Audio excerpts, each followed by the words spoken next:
哇，使唔使咁大劈防曬啊？真係要嘅喎。點解要咁大劈？你諗下，如果呢個係一把遮，當佢落大雨嘅時候，你覺得佢擋到幾多雨呢？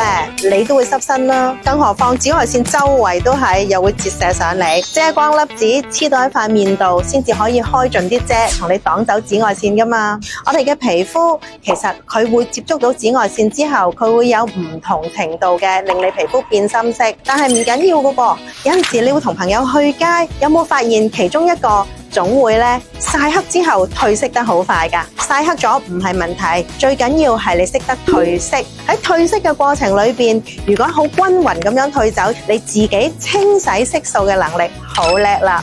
但係如果你喺褪色嘅過程裏邊一笪一笪，甚至乎仲有啲斑點留喺度，咁即係話俾我聽，你嘅抗曬能力出咗問題，你嘅清洗色素能力亦都出咗問題。清洗色素嘅能力，我哋可以用強效嘅白藜蘆醇啦，有陣時需要嘅話，可以用一啲養護缸去幫手添。抗氧化用輔酵素 Q10 幫手，將你嘅皮膚阻截色素嘅能力去提高，可以用神經酰胺幫手。